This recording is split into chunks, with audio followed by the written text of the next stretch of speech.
Bonjour à vous toutes et à vous tous, heureux de vous accueillir dans le cadre des matinales du CEPS et Magnifiques. Nous allons parler des villes et avec quelqu'un qui a à cœur, c'est pas la croisée des talents, et qui a à cœur de s'occuper de son cœur de ville, mais qui a aussi une ambition pour sa ville, ce qui n'est pas évident lorsqu'on est en région francilienne, coincé entre, je dirais, de très grandes agglomérations. Donc, nous allons évoquer ce sujet, bien sûr avec Philippe Laurent, que nous saluons. Il a à ses côtés Pierre Guyard, qui est directeur des relations institutionnelles d'Engie Solutions.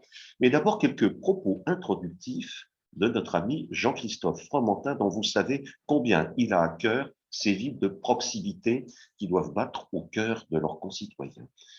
Jean-Christophe.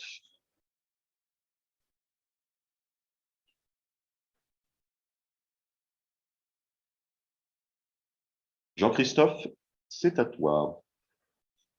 Ton micro est fermé. Je le rouvre. Est-ce que là, c'est bon? C'est parfait. C'est bon. Bonjour Loïc, bonjour Philippe. Voilà, ravi de participer à ce nouveau débat et de l'introduire. Moi, je voudrais d'abord rappeler combien Philippe Laurent est investi à nos côtés, nous les maires de France, dans son engagement à l'AMF. Et je sais qu'il démarre une campagne en ce moment. Et donc, je voulais aussi lui apporter mon soutien et mes encouragements dans cette campagne parce qu'il est un défenseur acharné de la cause communale et territoriale.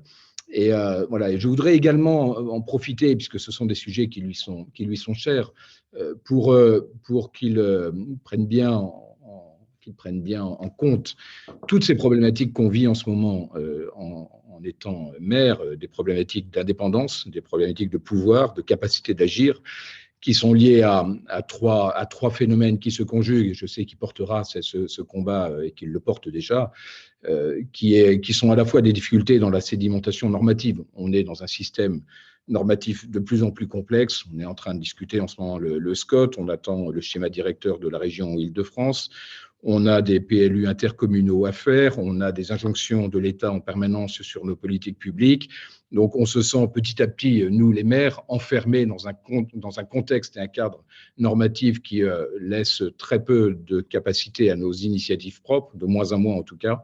Et ça, c'est un véritable problème que l'action municipale mériterait qu'il soit résolu et qu'il soit en tous les cas simplifié. On a un deuxième problème, et là, Philippe Laurent s'en est saisi régulièrement, c'est l'indépendance financière, fiscale. On voit petit à petit tous nos leviers s'épuiser. On sait qu'on a des compensations forfaitaires, mais qui ne sont pas du tout raccord avec les ambitions qu'on peut avoir dans nos territoires. Et cet assèchement de la fiscalité locale, elle est un problème pour nous d'indépendance très forte, et elle nous empêche de mener les politiques publiques qu'on voudrait mener à long terme en particulier, parce que finalement l'absence de visibilité fiscale et financière ne permet pas de s'engager comme on pourrait et comme on le souhaiterait. Et puis le troisième, c'est vraiment un peu la conséquence des deux. C'est qu'est-ce que ça veut dire faire de la politique locale aujourd'hui? Quand on a de moins en moins de capacité d'agir liée au carcan normatif, quand on a de moins en moins de capacité d'agir liée à la perte d'indépendance financière et fiscale, et quand il y a une confusion des périmètres de territoire. Et en Île-de-France, nos communes, nos territoires dits d'EPT, d'établissements publics territoriaux, le territoire départemental, le territoire régional, la présence de plus en plus forte du préfet dans nos territoires, la responsabilité qu'on a vis-à-vis de nos administrés est de plus en plus compliquée, on a raison, souvent, malheureusement, de les renvoyer à tous les acteurs qui prennent des décisions à notre place, qu'ils soient intercommunaux, métropolitains, départementaux, régionaux, étatiques. Et cette confusion des périmètres territoriaux, elle finalement, elle fait perdre ce qui est l'essence même, la raison d'être de notre engagement politique, c'est d'agir en indépendance sur un territoire sur lequel on a une responsabilité vis-à-vis de nos électeurs et de nos administrés en général. Voilà, je voulais en introduction rappeler quand même qu'on est à un moment, et c'est bien d'avoir invité Philippe Laurent aujourd'hui, parce qu'on est à un moment charnière dans l'avenir de nos responsabilités communales, de nos responsabilités de maire, par ces trois carcans, normatifs, administratifs, financiers et fiscaux, et territoriaux, et même politique. Et voilà, je sais que je n'ai pas besoin de lancer Philippe sur ces sujets, il le relaiera très bien, mais parler aujourd'hui de l'avenir de nos villes, de nos cœurs de ville, c'est bien entendu consubstantiel de l'indépendance qu'on nous donnera pour pouvoir mener à bien les projets qu'on a. Voilà, bon Merci, débat, merci. merci Jean-Christophe d'avoir rappelé effectivement cette chape de plomb sur laquelle et qui repose sur vous, ce millefeuille politico-administratif, ce qui fait qu'effectivement, souvent, l'apanage de la société française. Alors, j'ai oublié de présenter, mais on ne la présente pas, Sophie Le Guyader, qui est déléguée générale du Fonds Indara, qui est partenaire effectivement de Ville de Demain, et puis bien sûr, Rémi Cambeau, qui est, comme vous le savez tous, rédacteur en chef de Cadre de Ville, et les propos que nous allons tenir seront repris avec toute la subtilité dont a le secret Rémi Cambeau, et qui assure d'ailleurs la synthèse de notre réunion de ce matin. Alors, Pierre Guyard, je vous laisse la parole, Pierre, pour présenter, s'il le fallait, Monsieur le maire, dans ce propos introductif. Je vous laisse le soin de présenter Philippe Laurent. Allez. Bien, bonjour à nouveau à toutes et à tous. Ravi d'être avec vous et ravi d'être dans cette belle mairie que Philippe manage depuis déjà quelques années, puisqu'on en parlait rapidement, mais Philippe est maire de cette ville. Il a été déjà conseiller municipal, maire adjoint, je crois, à la culture avant, mais depuis 2001. Donc, nous allons fêter, il va fêter les 20 ans, où il a déjà fêté, puisque mars est passé dans cette belle mairie. Et je suis très honoré d'être là parce qu'il se trouve que j'ai vécu quelques années à Verrières-le-Buisson, pas très loin, à quelques kilomètres au sud de Sceaux. Et c'est là que j'ai connu Philippe, puisque moi aussi, je me suis inscrit dans cette dynamique citoyenne. J'ai été élu à Verrières pendant quelques années. Et pour revenir au thème qui nous intéresse aujourd'hui, je me souviens, nous nous souvenons, nous les Verriérois, qu'on était bien jaloux du cœur de ville de Sceaux et qu'on y passait pas mal de temps le week-end pour, comme le rappelait Philippe tout à l'heure, prendre un café dans sa rue piétonne, qui était une réussite, hein, au moment où parfois la piétonnisation des rues posait problème, y compris d'ailleurs à Verrières notamment, posait problème à de nombreux édiles. Ici, tout le monde s'est mobilisé et c'est pour ça qu'il m'apparaissait opportun et important d'être là pour effectivement comprendre comment réussir l'aménagement d'un centre-ville, de lui donner corps, âme, esprit et réussir effectivement à ce qu'à la fois une vie économique, une vie citoyenne, une vie politique, parce qu'on est là aussi pour s'intéresser les uns aux autres, une vie politique peut se mener dans un centre-ville tout en respectant bien sûr aussi le reste de la ville, parce que tout ça s'insère dans une dynamique globale. Monsieur le maire de Neuilly le rappelait, hein, le millefeuille dont on parle souvent existe, mais chacun doit trouver sa place, agir dans le cadre de la loi qui est nécessaire, mais chacun doit pouvoir effectivement exprimer son ambition, sa volonté, et le choix d'être ici chez Philippe Laurent est pour moi particulièrement opportun. Donc Philippe, effectivement, maire de Sceaux, Philippe, président du Conseil supérieur de la fonction publique territoriale. C'est un homme qui s'intéresse aux femmes et aux hommes qui font avancer le service public sur les territoires. Et Philippe aussi, président des centres-villes en mouvement, hein, depuis quelques années maintenant. Je ne sais plus quand est-ce que tu avais pris la présidence, s'intéresse à cette dynamique qui, comment réussir à faire vivre nos villes, à y vivre de façon agréable, de façon dynamique, pour que, je dirais, l'électron, le plus petit commun dénominateur entre nous, qui sont nos villes et nos villages, puisse déjà réussir afin que globalement nous fassions village, nous fassions ville et nous fassions nation, pour ne pas dire Europe et monde. Voilà, donc je ne vais pas être beaucoup plus long. Philippe parlera mieux de sa ville que moi, mais sachez que je l'apprécie, cette ville et son maire, depuis longtemps. Donc je suis très heureux d'être avec vous aujourd'hui. Merci Pierre. Merci, merci, merci. Alors, je vous rappelle que nous sommes dans les Hauts-de-France, nous sommes en même temps à Cannes, nous sommes du côté de Bourges, nous sommes un peu partout, je dirais, en France, pour le plaisir d'écouter Philippe Laurent. Alors, Philippe, première question. Alors, la première question, finalement, c'est quels sont les handicaps, quels sont les atouts de la ville de Sceaux et comment s'inscrire de manière autonome dans un univers extrêmement engoncé, comme le soulignait Jean-Christophe, et de surcroît dans un univers francilien. Merci Loïc. Tout d'abord, je voudrais vous remercier de m'avoir invité donc, à cette tribune. Remercier aussi Pierre des propos qu'il vient de tenir et puis remercier Jean-Christophe d'avoir introduit cette matinée. Pour faire juste écho quelques instants avant de passer à la question que vous m'avez posée au propos de Jean-Christophe, bien sûr, je les partage, nous les partageons et ces propos et ces questionnements, ils sont ceux de pratiquement tous les maires de France que je rencontre très souvent, puisque en tant que secrétaire général de l'Association des maires de France, je tourne beaucoup sur le territoire, dans les associations départementales, etc. Et donc, on voit bien que la question du fait communal, de la pérennité de ce que j'appelle le fait communal, cette question-là, elle est posée partout. Et le fait communal, c'est quelque chose qui fonctionne très bien. Et d'ailleurs, nos concitoyens le ressentent et le sentent très bien. C'est à la fois de la proximité, mais aussi de l'efficacité, de la responsabilité et de la réactivité. Dès lors qu'il se passe quelque chose d'exceptionnel sur un territoire, eh bien, ce sont les maires qui agissent immédiatement avec leurs équipes.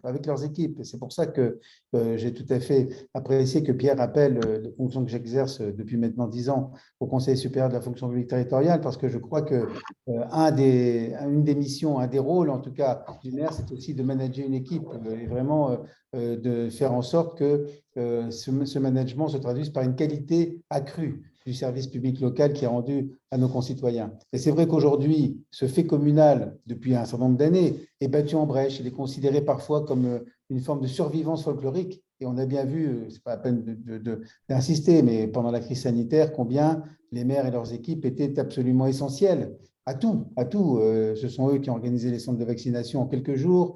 Ce sont eux qui ont distribué les masques il y a quelques mois. Enfin bref, en tout cas, c'est un système, c'est une organisation qui est irremplaçable. Mais ça ne veut pas dire que les maires doivent simplement être des exécutants, de bons exécutants. Ils doivent aussi, naturellement, parce qu'ils ont une légitimité électorale forte, et une légitimité aussi, une reconnaissance forte aussi de leurs concitoyens, ils sont aussi à la responsabilité de l'avenir de leur territoire.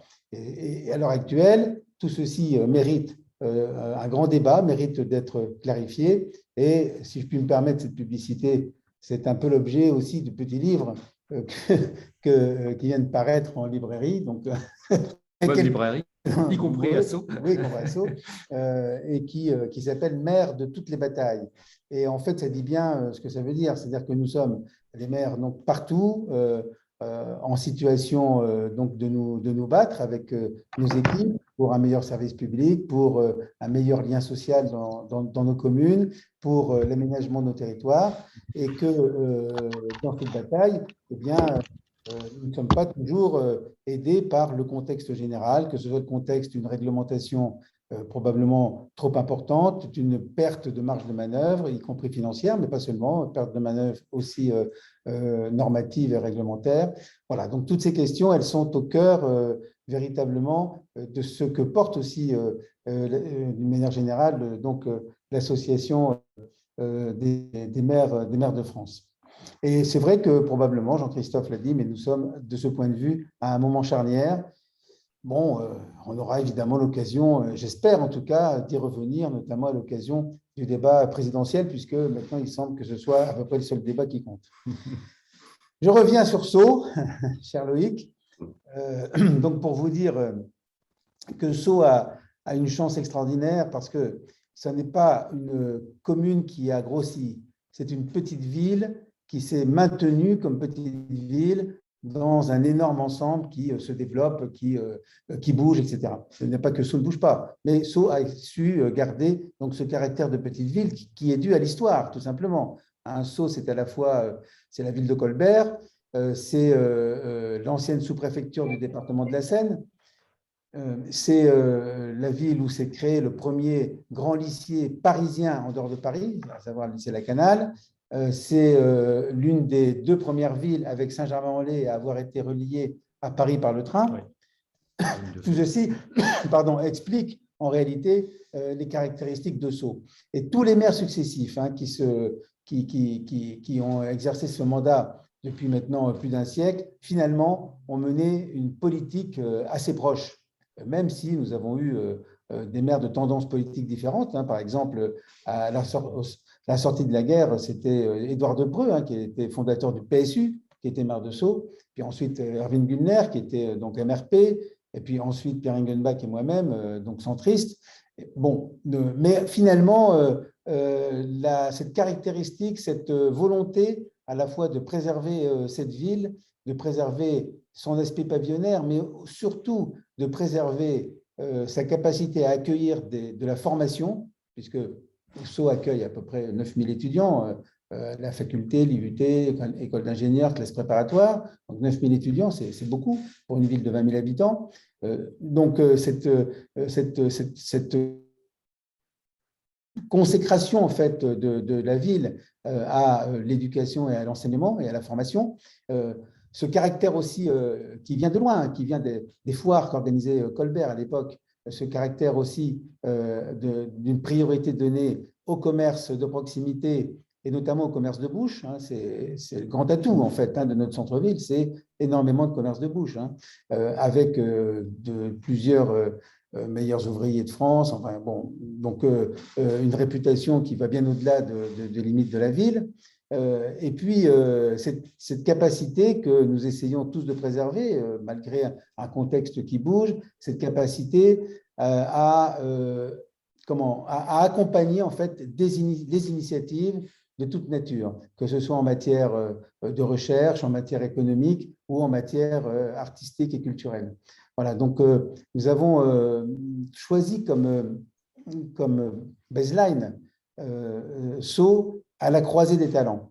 À la croisée des talents, on met en avant les talents, mais on met aussi en avant le mouvement. C'est-à-dire à la croisée, ce n'est pas qu'il y a des talents, puis ça reste. Voilà. Non, c'est que les talents se forment, et puis ils partent ailleurs, et puis ils reviennent, et on les accueille, etc. Donc c'est cette espèce de mouvement et de capacité en fait, d'accueil des talents et de la création que nous essayons de préserver dans la politique municipale que nous menons, avec donc le développement de tiers-lieux, allant même jusqu'à avoir une politique qu'on a définie, qu'on a tracée, en disant c'est la ville tiers-lieu, avec donc de plus en plus de lieux tiers-lieux, qui peuvent donc accueillir et accueillir en croisant, donc toute une série d'initiatives. Il ne s'agit pas d'espaces de coworking où on loue des bureaux. Il y a ça, mais ça n'est pas que ça. Ce sont aussi des lieux où peuvent se rencontrer les artistes. J'ai vu en arrivant d'ailleurs que tu en faisais un là au Carrefour, non? Oui, tout à fait. L'ancien château. Oui, absolument. Donc tout ça est en cours d'aménagement. Tout ça est toujours un peu long parce qu'il se trouve que par ailleurs, il y a des gens qui trouvent que ce n'est pas forcément bien parce que ça fait un peu de bruit, tout ça, et que donc ils font des recours. Mais enfin, ça c'est classique, c'est le lot de tous les maires. Mais ça, c'est pas grave. Ça prend plus de temps, mais quand on voit dans le long terme, voilà. Et c'est ça, Sceaux, c'est cette capacité, encore une fois, à accueillir. Et aussi, ça c'est vraiment très important, c'est l'idée que les citoyens doivent pouvoir s'engager sur des actions, des initiatives, le développement d'un hypercafé, le développement d'une ressourcerie, etc. C'est à eux de s'engager. Et la ville, elle vient en soutien, en matière matérielle, en matière d'accompagnement de communication. Mais il faut que ce soit l'initiative citoyenne. Et ça, c'est quelque chose auquel, évidemment, je tiens beaucoup et nous tenons beaucoup. Alors, évidemment, il faut exister au milieu de cette grande métropole. Pour y exister, il y a une question, évidemment, d'image. Donc ça, et de réputation, et donc ça, on travaille à la préserver naturellement et à la développer. Et d'ailleurs, il y a aussi une réputation croisée avec nos établissements, avec la Canal, avec la faculté. Enfin, tout ça crée donc un espèce de commun de réputation, si je puis dire, que nous entretenons avec ces partenaires. Et puis, les atouts, donc, encore une fois, c'est d'avoir pu préserver une ville de province à 6 km du périphérique. Ça, c'est quelque chose qui nous tient tout particulièrement à cœur et qui fait d'ailleurs en grande partie le rayonnement et l'attractivité de la ville. Voilà. Et moi, enfin, de ce point de vue, j'estime que finalement, c'est parfaitement possible. Et il faut bien comprendre que dans cette proche couronne parisienne, dans cette métropole parisienne, toutes les villes, toutes les communes ont développent leur, j'allais dire, leur réputation, leur image, leur spécificité, souvent en fonction de leur histoire. Qui peut être industriel, qui peut être plus résidentiel, qui peut être autour de la formation. Donc, toutes les villes ont développé ça et c'est tant mieux. C'est un mouvement qui existe depuis une vingtaine d'années ou une trentaine d'années. Et aujourd'hui, on voit bien que la qualité de vie dans nos communes, elle est tout à fait remarquable. Évidemment, il y a une question de prix. Oui, ça c'est vrai. Ce sont des villes qui sont bien plus chères que certaines communes de province ou même des villes à 50 km de Paris. Ça c'est vrai. Mais d'un autre côté, on a un niveau de service aussi offert qui est donc très élevé en matière de petite enfance, d'école, de culture, de sport, etc. Donc voilà, ce sont ça. Alors, vous me parliez des handicaps. Franchement, moi, j'en vois pas, sauf la question des moyens financiers, parce que, comme disait Jean-Christophe tout à l'heure, eh bien, une ville comme Sceaux est généralement très pénalisée par toutes les réformes d'attribution de dotation, évidemment très pénalisée par la perte de la taxe d'habitation. Alors, pourquoi on est pénalisé? Parce qu'une partie de ces dotations est calculée en fonction du revenu des habitants. Or, les revenus des habitants de Sceaux sont relativement élevés, alors même que la ville n'a pas de retour par rapport à ce revenu élevé. En gros, il n'y a pas d'impôt sur le revenu, si vous voulez, local. Donc, du coup, on n'a pas le moyen, en fait, de dire à la population, bon, vous profitez d'un cadre de vie privilégié, d'un centre de service. On n'a pas ce moyen-là juridique, puisqu'il n'y a pas d'impôt sur le revenu local. Et donc, par conséquent, la situation financière devient peu à peu tendue. Et c'est pour ça que lorsqu'on dit Sceaux, c'est une ville riche, etc., mais je dirais presque la même chose de Neuilly, peut-être, ou d'autres communes. Non, ce n'est pas une ville riche, c'est une ville habitée par des gens qui ont des revenus élevés. Mais ce n'est pas la même chose. C'est pas la même chose. Donc là, on a un vrai sujet d'avenir qui est est-ce que nous aurons la capacité de maintenir donc, ce niveau de service, ce niveau d'équipement au niveau où il est aujourd'hui. C'est la vraie interrogation. Merci Philippe. Alors, ceci amène quelques questions. La première, vous avez souligné dès le départ, Sceaux est resté une petite ville. Donc, c'est un véritable axe politique, mais concrètement, qu'est-ce que vous avez fait, vous et vos prédécesseurs, pour que cette ville reste une petite ville? Ça, c'est la première question. La deuxième, quelle est la singularité de Sceaux? Qu'est-ce qui fait son cœur de cœur? Et puis, quelles sont vos relations avec vos homologues? Je pense à Bourg-la-Reine, je pense à Versailles. Est-ce que vous avez noué des relations? Quel type de relations? Et puis, vraiment le cœur du cœur, c'est quoi le tissu économique de Sceaux? Oui. Alors, qu'est-ce qui a été fait pour maintenir donc, cette petite ville comme petite ville? Quand je disais petite ville, c'était pour exprimer le fait qu'il peut y avoir d'autres communes qui étaient en fait des villages qui ont grossi. Bon, alors après, elles se sont structurées peu à peu en ville, mais ce n'est pas si facile. Nous, en réalité, le cœur de ville de Sceaux, il est très ancien. Et il n'a pas bougé en réalité. Enfin, il a un peu bougé, bien sûr, mais il n'a pas bougé. Il est très ancien. Il y a 250 ans, il y avait déjà des commerces à Sceaux, il y avait le centre-ville qui existait. Le centre-ville est toujours là. Ça s'est modernisé, tout ça a changé. Voilà, mais en termes de gabarit, tout ça, ça n'a pas vraiment bougé. Donc, c'est en cela que c'est différent d'autres communes qui étaient des petits villages et puis sur lesquels on a construit sur les terrains qui étaient disponibles. À Sceaux, ce n'est pas le cas parce que Sceaux s'est urbanisé finalement plus vite que beaucoup d'autres communes. C'est urbanisé dans la mesure où on avait le train qui amenait de Paris à Sceaux directement. Et donc, beaucoup de gens, beaucoup de Parisiens qui en avaient les moyens, ont construit des maisons de campagne en fait à Sceaux. Et donc ça existe toujours. Voilà. Alors après, la politique municipale en matière d'urbanisme, elle a été tout à fait claire. On a délimité quelques zones où l'on pouvait densifier, et notamment à partir des terrains, alors là je parle des années 50, à partir des terrains qui étaient utilisés en maraîchage ou en verger, et on a pratiquement préservé globalement le reste.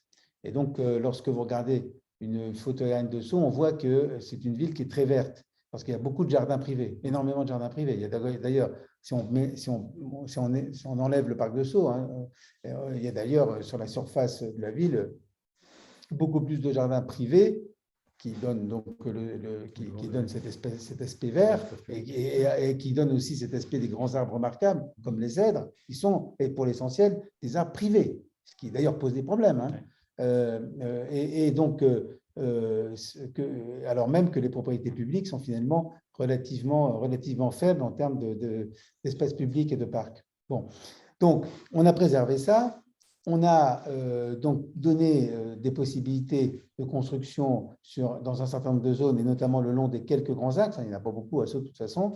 Et c'est ce qui se passe encore. Hein, c'est encore le PLU tel qu'il existe aujourd'hui. Et surtout, nous avons essayé de faire valoir une exigence de qualité architecturale. On y travaille beaucoup. Hein. Moi, mon adjoint, j'ai un adjoint qui est en charge de la culture, qui est en charge du patrimoine et de l'esthétique urbaine. C'est-à-dire qu'en fait, moi, l'adjoint à l'urbanisme, c'est un adjoint plus technicien, et tous les dossiers sont de toute façon systématiquement vus par ces deux adjoints et par moi-même. Voilà. Avec un très gros travail avec le CAIE, le Conseil d'architecture, d'urbanisme et d'environnement. Bon, il se trouve que j'en suis aussi le président, donc c'est plus facile. Mais enfin, le CAIE travaille avec toutes les communes des Hauts-de-Seine, et aussi a une très très bonne collaboration avec l'architecte des bâtiments de France, voilà, qui est chez nous très régulièrement, à peu près tous les 15 jours, pour regarder tous les dossiers. Donc cette exigence architecturale, hein, qui, je dois le dire, n'est pas toujours comprise, hein, y compris par des habitants qui souhaitent procéder à une extension, etc., et qui, évidemment, voient parfois la facture monter en fonction des exigences que nous pouvons avoir ou des recommandations que nous faisons. Bon, mais c'est aussi le prix donc d'une certaine qualité, du maintien de cette qualité. Et c'est vrai aussi pour la construction privée, avec l'obligation, en fait, finalement, pour les quelques promoteurs, parce qu'il n'y a quand même pas énormément d'opérations de promotion, de faire un concours d'architectes. Hein. Moi, on demande à tous les promoteurs, y compris totalement privés, hein, sur des terrains privés, d'avoir un concours d'architectes avant de déposer le permis. Alors, ceux qui ne le font pas, s'exposent à certaines difficultés. Ouais, voilà. Bon, c'est comme ça. Hein, voilà.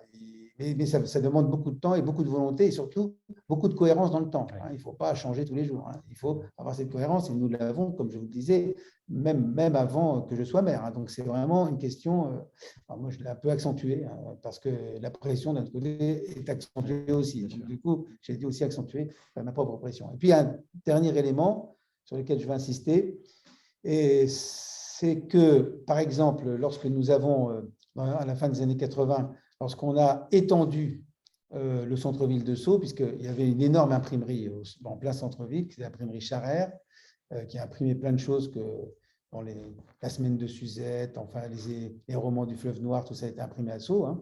D'ailleurs, vous le voyez, ça se voit d'ailleurs hein, dans le bouquin, à la dernière page, il y a marqué imprimé à Sceaux. Voilà.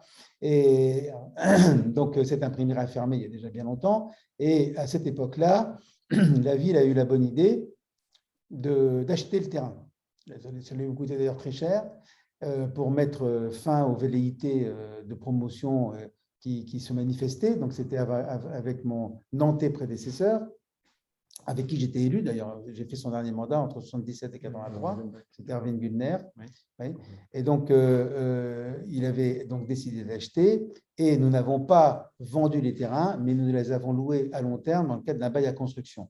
Et à partir de là, on a continué à avoir cette politique de maîtrise foncière. C'est-à-dire que, par exemple, la plupart des logements sociaux à Sceaux, à peu près la moitié, sont construits par sont propriété de notre office, maintenant devenu SEM, mais ça c'est un détail, donc de notre opérateur de logement social propre, et ils sont construits sur des terrains qui continuent d'appartenir à la ville. Et ça, c'est très important parce que cette maîtrise foncière nous permet d'éviter que des terrains qui ont été à un moment donné dédiés à telle ou telle fonction, par exemple résidence étudiant ou logements sociaux ou équipements autres, que ces terrains, par leurs propriétaires, puissent être utilisés à d'autres fins, sans notre accord, évidemment. Je veux le dire parce que c'est une politique dont je me suis rendu compte qu'elle était finalement assez peu pratiquée, mais dont finalement aujourd'hui on parle de plus en plus avec le bail réel solidaire, enfin des choses comme ça, c'est-à-dire la dissociation du foncier et du bâtiment. Donc c'est quelque chose dont on commence à parler pas mal, hein, un peu partout, mais nous le pratiquons depuis 40 ans. Et ça c'est très, très, très important. Je pourrais vous donner d'ailleurs des détails. On a préservé notre hôtel grâce à ce mécanisme-là. Sinon, il n'y aurait plus d'hôtel à Sceaux. Et là, on l'a gardé parce que le terrain sur lequel était construit l'hôtel nous appartenait et que le propriétaire de l'hôtel ne pouvait pas faire ce qu'il voulait. Voilà, bon, par exemple. Alors, et sur le tissu économique de Sceaux? Oui, alors, oui, vous m'aviez parlé aussi de la relation avec les autres communes.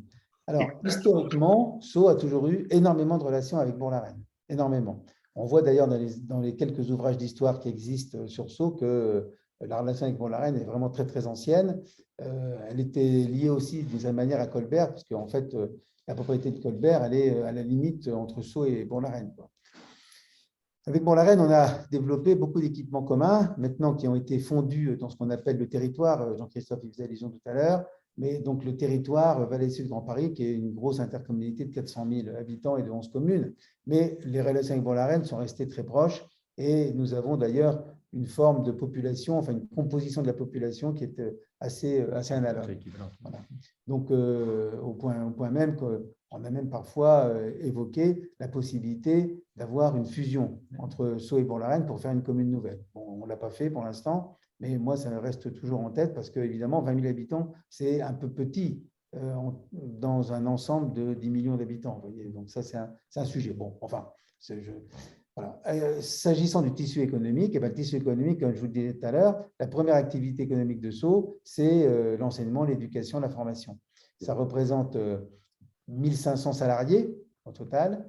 Si on prend en compte évidemment l'enseignement supérieur, l'enseignement secondaire, l'enseignement primaire, c'est à peu près 1500 salariés. On va dire l'enseignement au sens large, la culture, on va dire. On a 1500 salariés, puisqu'on a aussi des équipements culturels relativement importants, comme le Théâtre des Gémeaux. Oui.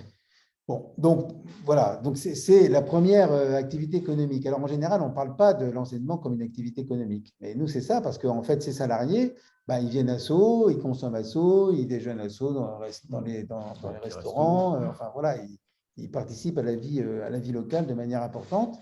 C'est d'ailleurs une des raisons qui nous font, je fais une parenthèse, aller vers une ville tiers-lieu, c'est qu'on s'est aperçu que parmi la population et les gens qui habitent Sceaux, il y a beaucoup de gens qui peuvent travailler en télétravail de manière assez importante. On l'a vu pendant le confinement. Ouais. Pendant le confinement, les commerces de bouche de Sceaux ont augmenté leur chiffre d'affaires pendant le confinement parce que toutes ces personnes qui, d'habitude, vivaient la semaine à l'extérieur de Sceaux, en fait, ils ont vécu à Sceaux. Donc, ils ont acheté, et voilà, ils sont allés acheter leur viande, leur pain, tout ça. Et donc, tous ces commerces en ont vraiment profité.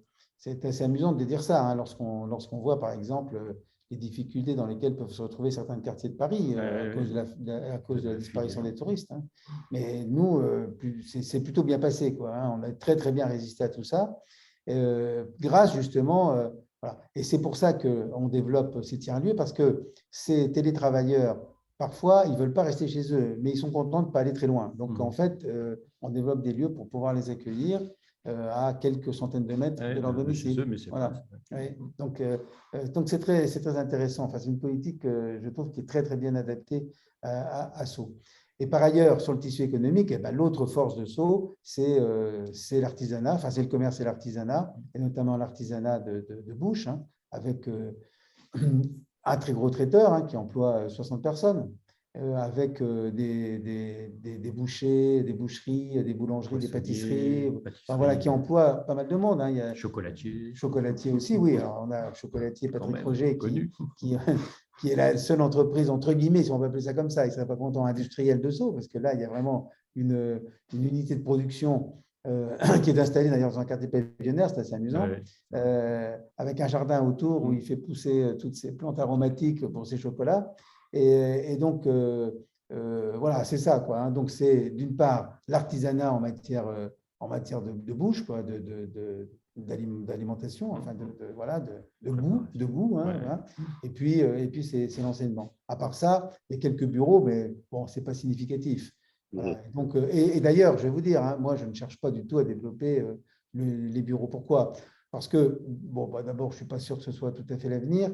Et puis, d'un autre côté, si vous voulez, je trouve tellement dommage de gâcher un territoire comme ça avec toutes les aménités qu'on propose aux familles, le parc de Sceaux, les équipements sportifs, enfin, etc.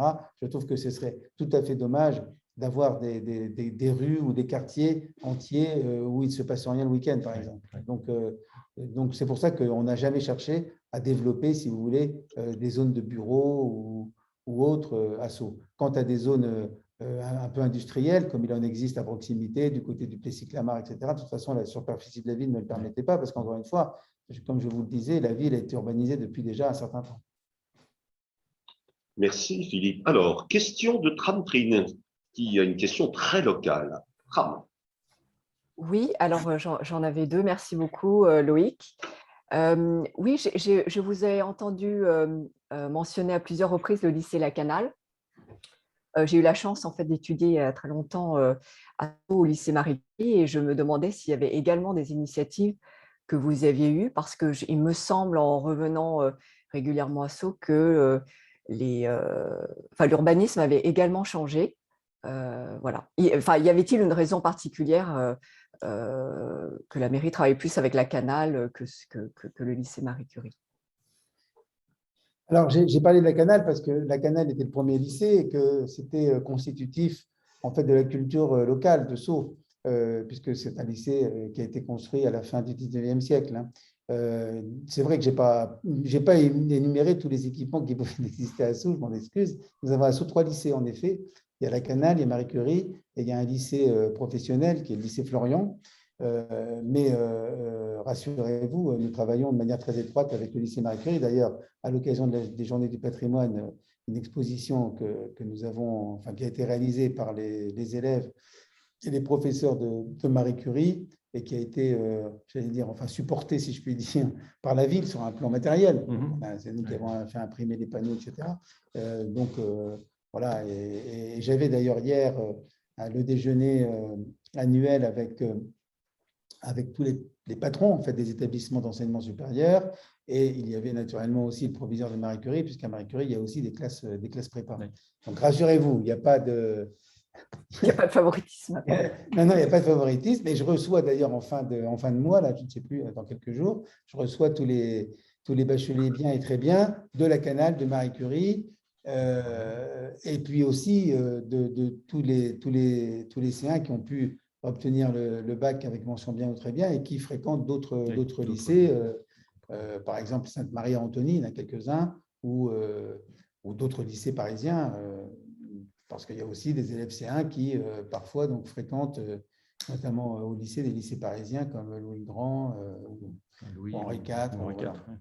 Voilà. Donc voilà, donc rassurez-vous, il n'y a pas...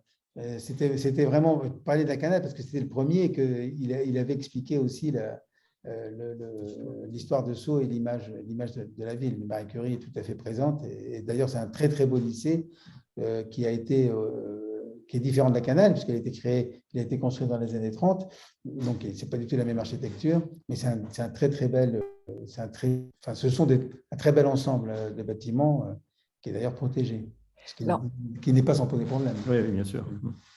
En tout cas, merci. Justement, c'est la transition vers ma deuxième question, si je puis. Vous parliez d'Anthonie et de l'architecture. Il y a beaucoup de maisons, enfin de résidences limitrophes Sceaux-Anthonie.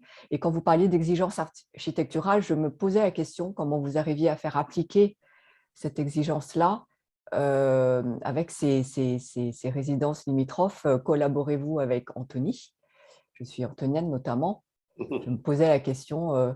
Voilà, c'est aussi pour revenir sur la remarque de Loïc sur les collaborations avec les maires des communes voisines.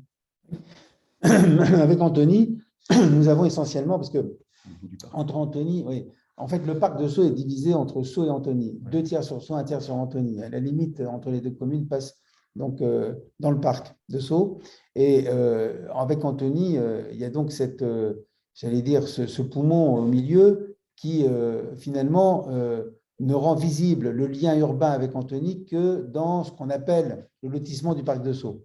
Hein. Le lotissement du parc de Sceaux, c'est toute une partie du parc initial de Colbert qui a été loti par le département de la Seine. Le département de la Seine a acheté à un privé le parc de Sceaux dans les années 30, en 1930 je crois d'ailleurs, et pour financer la rénovation complète du parc, il a loti une partie du parc.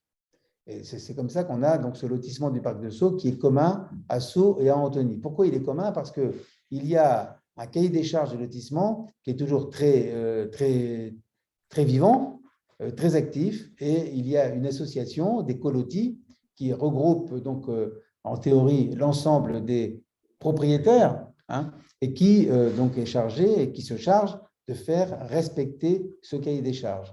Alors naturellement, le cahier des charges, enfin le PLU sur ce quartier, que ce soit du côté Sceaux ou du côté Antony, est adapté à ce cahier des charges. Il y a des choses qu'on ne peut pas inscrire dans un PLU, hein, parce que la loi ne permet pas de l'inscrire, ne permet pas de l'imposer, mais qui sont imposées par le cahier des charges. Le lotissement, voilà, et qui est le lotissement, c'est une affaire de droit privé, ce n'est pas une affaire de droit public. Et donc, ce n'est pas de même nature. Donc, on a cette espèce de superposition entre le droit administratif de l'urbanisme et le droit civil du cahier des charges du lotissement. Et naturellement, ça a nécessité une collaboration à la fois avec l'association des colotis, du côté de Sceaux et du côté d'Antony, ce qui fait que le PLU de Sceaux et le PLU d'Antony sont à peu près similaires s'agissant de ce quartier. Hein. Et là, c'est le seul quartier qui est commun. On a plus de liens en matière avec Pont-la-Reine, parce que là, on a des rues qui sont vraiment totalement adjacentes et sur lesquelles on a là aussi une forme de collaboration et d'équilibrage des différents PLU, comme on l'a d'ailleurs aussi, pas totalement d'ailleurs, mais comme on l'a aussi sur la réglementation du stationnement.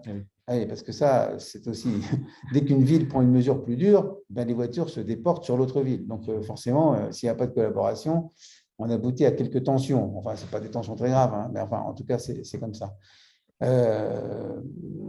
Donc, voilà ce que je peux vous dire sur le lien avec Antony. Merci. Mais vous savez, on a des liens de longue date hein, avec toutes ces communes, on se connaît bien.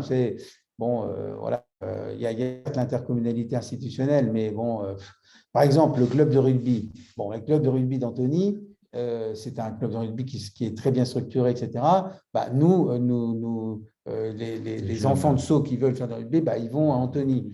Nous avons un club de basket qui est de haut niveau, notamment pour les filles, hein, plus haut niveau de toute la région de France. Bah, naturellement, le club de basket de Sceaux, il draine un peu les gens des communes autour. À Bourg-la-Reine, vous avez un club d'escrime qui est extrêmement de très très haut niveau, hein, qui est très connu, hein, au niveau même international. Bah, naturellement, la section escrime de la MJC, il y a 30 ans, 25 ou 30 ans, bah, elle s'est finalement là, tout simplement dissoute et les gens ont rejoint le club de Bourg-la-Reine avec l'accord des villes.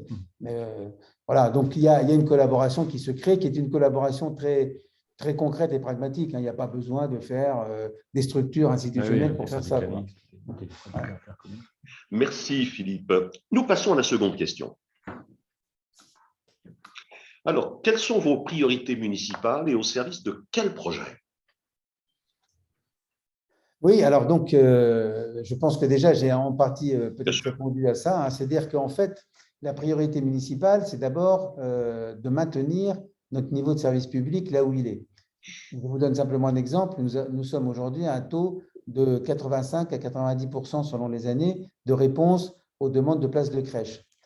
Donc, voilà. Donc ça c'est une priorité. C'est l'accueil des familles d'une manière générale. Alors, c'est pour la petite enfance, c'est aussi donc le cas pour le soutien et l'équipement que nous apportons dans nos écoles. Par exemple, on est une des rares villes maintenant à toujours avoir ce qu'on appelle une ATSEM par classe en maternelle. Dans beaucoup de communes, on est passé à une ATSEM pour 2 classes. Là, nous avons toujours une ATSEM par classe en maternelle et on le maintiendra le plus longtemps possible, en fonction évidemment de nos moyens et de nos ressources. Mais normalement, c'est une priorité. Enfin, on devrait pouvoir le maintenir encore un certain temps, j'espère. Voilà. Nous avons aussi donc maintenir le niveau de service public. Ça, c'est vraiment essentiel. Le développer si on peut, mais déjà le maintenir, c'est déjà une performance dans les circonstances actuelles. Ensuite, la deuxième chose, c'est de donc, maintenir aussi l'équilibre que nous avons aujourd'hui dans la ville entre, par exemple, l'habitat collectif et l'habitat individuel. À l'heure actuelle, 70% des lycéens habitent en habitat collectif, 30% d'habitat individuel. La ville de Sceaux, contrairement à ce que beaucoup de gens pensent, dépasse les 25% de logements sociaux. Ça ne se voit pas forcément, ça se voit un peu dans le quartier nord, parce qu'il y en a pas mal, mais les logements sociaux, il y en a dans pratiquement tous les quartiers, sauf justement le lotissement du parc de Sceaux. Mais ailleurs, il y en a à peu près dans tous les quartiers, et notre politique a toujours été de faire qu'ils soient totalement intégrés, avec justement une présence forte d'un opérateur local. Parce que là aussi, nous sommes obligés de nous battre contre une tendance à la massification, c'est-à-dire avoir des gros opérateurs, soi-disant que ça marche mieux, que c'est plus... Que ça permet de faire des économies et que ça permet de construire plus. Ce n'est pas vrai. Nous, notre SEM, qui gère 1800 logements sociaux sur Sceaux et sur Bourg-la-Reine, parce qu'on a fusionné nos outils. Oui, on a fusionné. Donc, on a notre SEM, elle construit en pourcentage de son patrimoine plus que la plupart des gros bailleurs sociaux.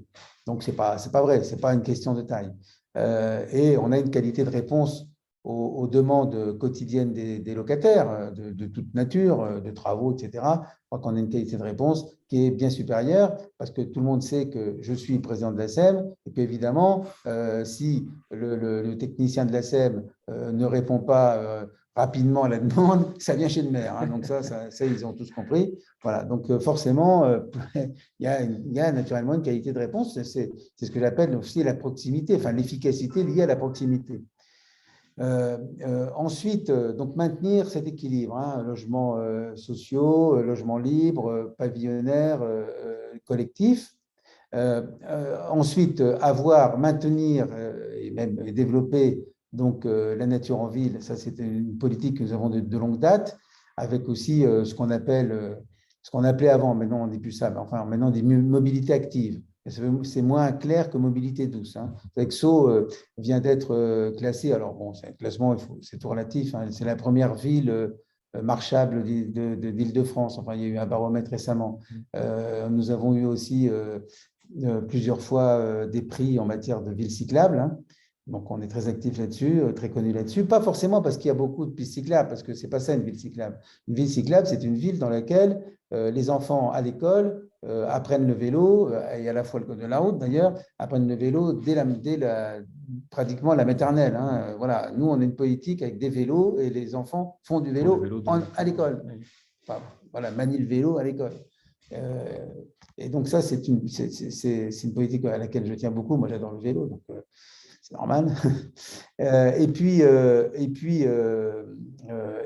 c'est évidemment ce que je disais tout à l'heure, créer l'écosystème, voilà, qui permette à chaque initiative de pouvoir se développer avec non pas l'intervention de la ville, mais avec le soutien de la ville. Ce qui n'est pas pareil, le soutien et la bienveillance donc, de la ville à l'égard de toute initiative citoyenne. Donc, voilà les pistes, si vous voulez. Nous n'avons pas, nous, de grands équipements à construire. On les a déjà. On a ce qu'il faut en matière d'équipements culturels, sportifs. On a un cinéma, on a un théâtre, on a une piscine. Le seul truc qu'on n'a pas, c'est un stade de foot. Oui. Mais bon, pas bien grave. On s'en passe. Et puis, il y en a dans le parc. Oui, il y en a un dans le parc de Sceaux. Voilà. Donc, mais on a tous les équipements nécessaires. Donc, on n'a pas un besoin de construire d'énormes équipements, et puis de toute façon, il n'y a pas la place. Hein. Oui. Voilà, donc, c'est plutôt nous dans le soft, si vous voulez. Hein. Donc, faire en sorte, encore une fois, que chacune et chacun puisse trouver sa place à Sceaux, à la fois pour y vivre en famille et pour y prendre des initiatives, voilà, et puis pour simplement donc avoir les moyens de son développement personnel. Merci Philippe. Alors, quelle politique de mobilité urbaine avez-vous? Alors justement, c'est ce que je disais. Donc cette politique de mobilité urbaine, elle est très marquée puisque nous avons été alors l'une des toutes premières, avec Fontenay-aux-Roses d'ailleurs, qui est aussi une ville voisine, à instaurer le 30 km/h partout en ville. C'était il y a plus de 15 ans. Hein. Donc aujourd'hui, les débats qui existent sur Paris, bon, alors, vous allez dire, c'est pas la même chose. Alors ce 30 km/h, il n'a pas conduit forcément à ce que tous les automobilistes respectent le 30 km/h partout. Ça, c'est pas vrai. Mais quand vous mettez 50 km/h en limite, bah, peut-être que certains montent à 60, voilà, mais bon. Quand vous mettez 30, bah, ils montent toujours au-dessus, mais ils vont à 40. Donc, du coup, de toute façon, ça baisse, ça fait baisser la vitesse. Après, il faut faire les aménagements de voirie nécessaires. J'ai vu d'ailleurs qu'il y avait une grosse polémique à l'heure actuelle sur les histoires de ralentisseurs. Bon, nous, on n'a pas forcément énormément de ralentisseurs, on a surtout comment ça s'appelle, des plateaux surélevés, voilà, à l'entrée des rues. Voilà. Donc, c'est surtout ça, on n'a pas trop de ralentisseurs en plein milieu. Mais voilà. Après, donc la politique de mobilité urbaine, bah, c'est la politique vélo, hein, c'est la politique vélo le plus possible. Alors, ça consiste, encore une fois, à avoir une politique d'éducation au vélo dès le plus jeune âge. Ça consiste aussi à développer des sensibilisations à la sécurité pour les cyclistes. Et par exemple, je crois qu'on a été une des premières villes à mettre en place non pas une aide à l'achat de vélo, ça on l'avait fait il y a déjà longtemps, mais là on a mis depuis 2 ans en place une politique à l'achat d'accessoires de sécurité pour les vélos, hein, c'est-à-dire les casques, enfin tout ça. Bon, et donc et ça marche très bien. Hein. Là, ça marche du feu de Dieu. Hein. Bon. Alors c'est pas une politique d'aide qui est très très élevée. Hein. C'est pas voilà. Je crois que la maximum d'aide c'est 100 euros. Hein. Oui. Donc c'est vraiment pas quelque chose de très important. Mais ça a créé évidemment tout un mouvement de gens qui se sont dit pour finir peut-être qu'en effet je ne sais pas ce qu'il faut, il faudrait, voilà. Bon. Et avec évidemment des journées vélo en ville, enfin des choses comme ça, pour sensibiliser autour de tout ça. Une bourse au vélo aussi, par exemple. Ça marche très bien, hein, les bourses au vélo. Et donc, toute cette politique, et puis alors, une politique que nous essayons de mettre en place, qui n'est pas si facile que ça, qui est la politique de stationnement sécurisé, notamment pour les vélos assistance électrique, qui sont des équipements relativement onéreux. Hein. Et donc ça, bon, c'est en cours avec évidemment d'autres partenaires, la région, le territoire, enfin, voilà. Donc, c'est ça, une politique vélo. Après, les pistes cyclables, écoutez, quand vous êtes dans une petite rue à 30 km/h, qui est limitée à 30 km/h, vous n'allez pas mettre des pistes cyclables. Hein.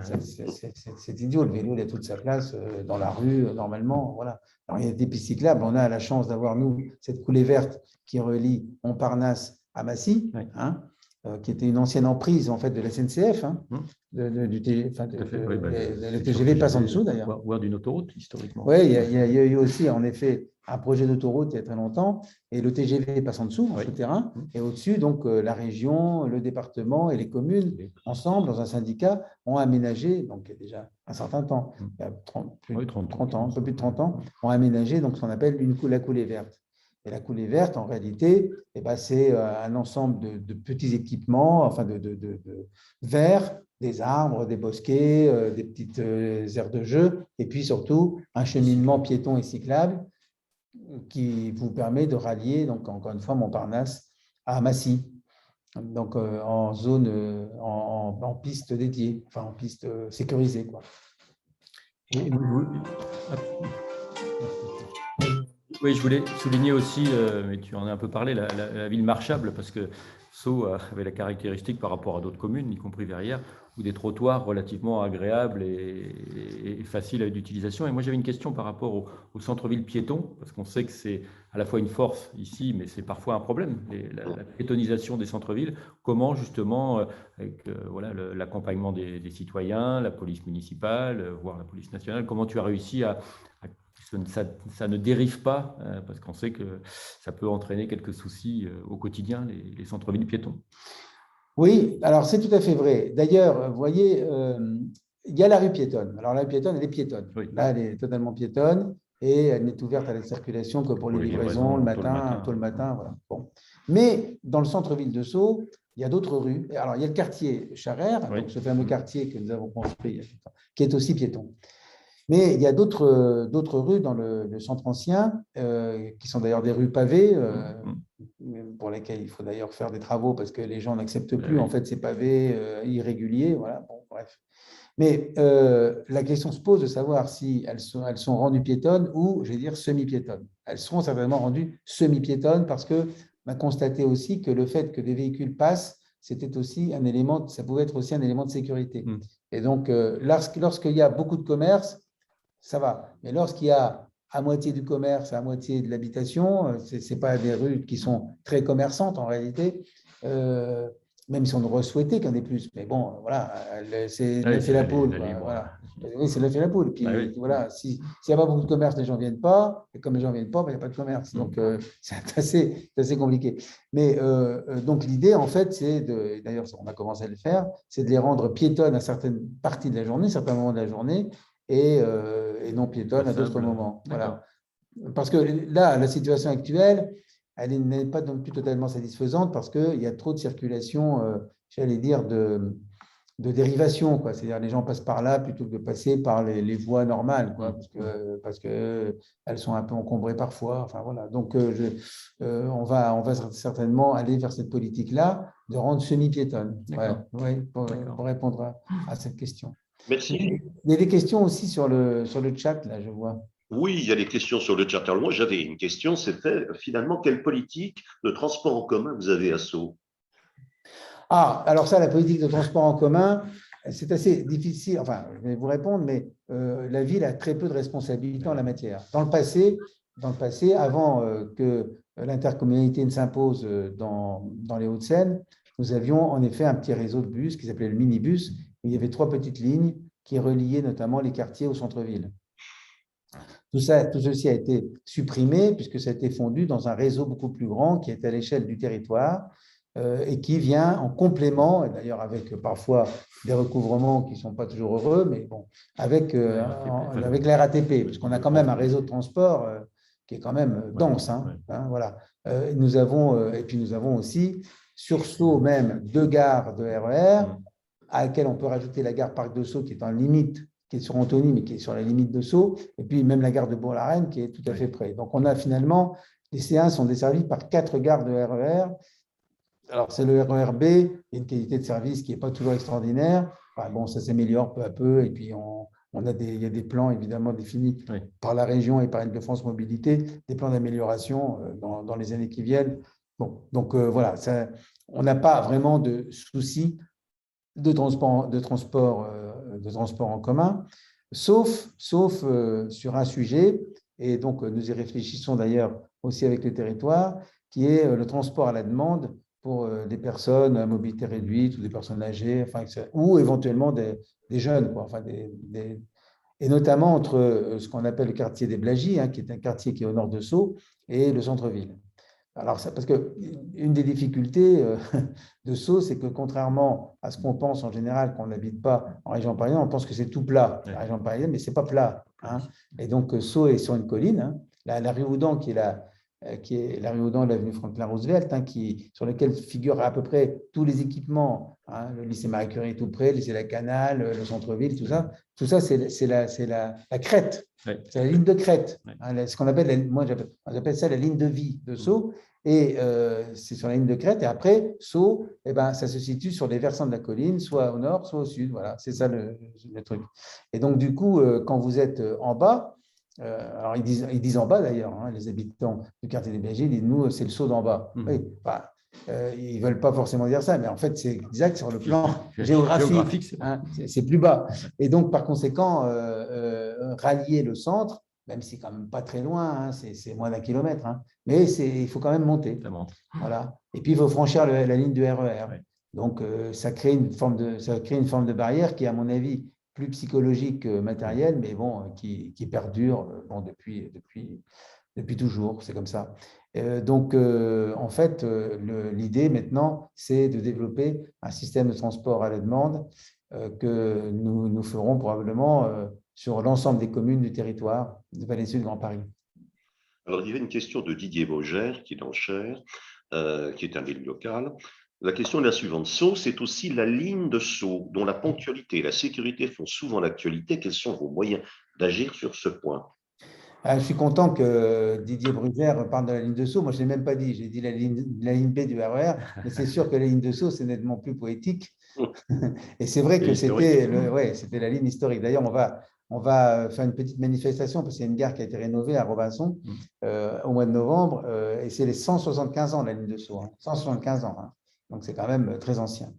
Bon, donc, les moyens d'agir. Alors, d'abord, le maire lui-même, ou le conseil municipal, à part faire des vœux, il n'a pas de moyens.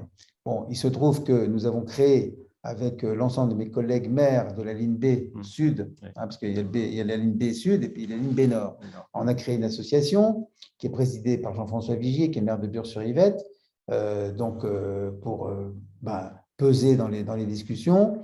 Il se trouve aussi que je siège pour ma part, mais je ne suis pas le seul, Jean-François Vigier aussi, siégeons au conseil régional et que c'est évidemment à ce niveau, au conseil régional et dans Île-de-France Mobilité, que nous pouvons donc influer pour faire en sorte que, à la fois, un plan d'action pour l'amélioration de la ligne B soit défini, c'est le cas, ça a été fait, et ensuite pour que ce plan d'action soit mis en œuvre le plus rapidement possible. Bon, vous avez tous vécu les difficultés avec Alstom, enfin, vous vous souvenez de ça, bon, tout ça, les retards, etc. Bon, là, je pense honnêtement que la région et Île-de-France Mobilité, enfin, c'est à peu près la même chose, se sont vraiment mobilisés pour faire en sorte que, à la fois, les trains soient modifiés pour passer à des trains à double niveau, donc à une capacité de desserte plus importante, et que les aménagements d'infrastructures soient aussi réalisés pour que les incidents que nous connaissons depuis très longtemps, par suite de surtrafic, ce n'est pas une question d'entretien, parce qu'il y a vraiment trop de trafic, pour que ces incidents soient derrière nous. Voilà, donc je pense que nous allons aller vers une amélioration progressive des conditions de fonctionnement de la ligne. Cela étant, cette ligne, elle est aussi parfois dégradée par simplement des interventions humaines, par malheureusement parfois des accidents, des suicides, des incivilités et puis des suicides aussi. Enfin, c'est assez fréquent malgré tout. Et donc, ça, c'est vrai partout. Donc, voilà ce qu'on peut dire. Alors, nous avons une préoccupation particulière à Sceaux, c'est que nous sommes sur un petit dérivatif de la ligne principale. En réalité, j'attire votre attention sur le fait que c'est la ligne initiale, cette ligne-là. Nous sommes sur la ligne initiale. Et après, il y a eu la prolongation vers Saint-Jérémy-les-Chevreuses. Mais évidemment, comme cette ligne vers Saint-Jérémy-les-Chevreuses a beaucoup plus de voyageurs, parce qu'elle dessert un périmètre beaucoup plus large. Bon, donc, il y a beaucoup plus de voyageurs sur cette ligne, donc elle est devenue la ligne principale et nous le dérivatif. Et à un moment donné, il y a une quinzaine d'années à peu près, l'idée a germé chez quelqu'un, je ne sais pas où d'ailleurs, que finalement, on pourrait, sinon fermer ce dérivatif, mais en tout cas, créer une rupture de charge à Bourg-la-Reine. C'est-à-dire qu'il y aurait Robinson, Fontenay-aux-Roses, Sceaux, arrêt à Bourg-la-Reine, et il faudrait que le voyageur change de train. Parce que là, on a un lien direct aujourd'hui avec Châtelet, enfin avec la Lebec, Gare du Nord, et puis Roissy. Donc l'idée a germé. Donc, il y a une mobilisation là-dessus. Finalement, cette idée a été retirée. Bon, enfin, on est toujours un peu vigilant. Il faut l'être. On est toujours vigilant, notamment dans le cadre de cette association des élus de la ligne B. Mais enfin, vous savez, à part influer par les poids politiques des uns et des autres, institutionnellement, les maires ont très peu de pouvoir. Merci Philippe. Alors, je salue Christophe Diquera, nous sommes écoutés en Occitanie et nous passons à la troisième question. Bonjour Loïc. Bonjour à toi. Alors, comment relever le défi de la cohésion sociale et de la sécurité urbaine? Alors, c'est une question évidemment d'actualité, puisque aujourd'hui, comme vous le savez, le président de la République doit s'exprimer sur le Beauvau de la sécurité. Lorsque cette initiative du Beauvau de la sécurité a été lancée, c'était en début d'année, nous, enfin les maires en général, ont fait savoir qu'ils avaient aussi des choses à dire, parce qu'il n'a évidemment surpris personne, sur ces questions. Et donc, d'ailleurs, on a fait toute une série de propositions qu'on a rappelées encore récemment dans un communiqué commun, pas de l'ensemble, mais enfin d'une bonne partie des associations d'élus locaux. C'était la semaine dernière, je crois. tout à fait. Et voilà. Alors, si vous voulez, d'abord, le premier sujet, c'est que dans un pays comme la France, compte tenu de sa structure et de sa structure institutionnelle, la sécurité des personnes et des biens est une responsabilité de l'État.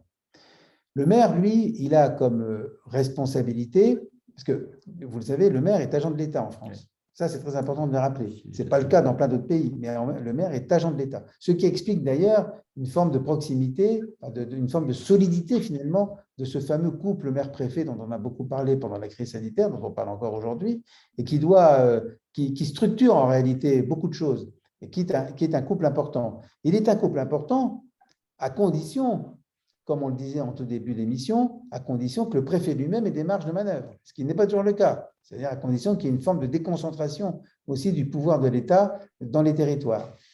Et si le maire lui-même a sa marge de manœuvre, ça permet une collaboration, je pense, assez efficace sur pas mal de sujets, dont la sécurité, entre le maire et le préfet. Donc entre la commune et l'État, qui est quand même le couple de base du système, du système républicain qu'on connaît aujourd'hui.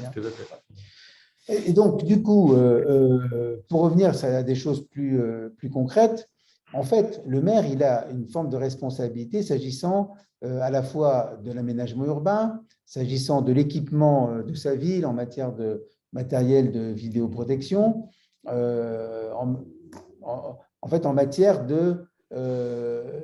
d'analyse des signaux qui font que… Voilà. Et ça, il a un rôle, le maire, avec ça, il a un rôle aussi en matière d'éducation et en matière de prévention de la délinquance. Pour jouer pleinement ce rôle, il faut qu'il puisse s'appuyer sur tous les acteurs qui sont concernés. Et c'est le cas, en théorie, avec ce qu'on appelle les conseils locaux de sécurité de prévention de la délinquance, qui sont des choses qui fonctionnent pas si mal que ça, en réalité, parce que, vous voyez, moi, je suis critique vis-à-vis du fonctionnement de l'État, mais je fais la distinction entre l'État normatif, l'État et l'administration centrale, donc l'État normatif, Bercy, bien sûr, l'État normatif qui est très fort, qui est très puissant au sein de l'Éducation nationale, par exemple, ou au sein du ministère de la Santé. Au niveau de l'environnement, c'est un peu différent, il y a une collaboration un peu plus forte.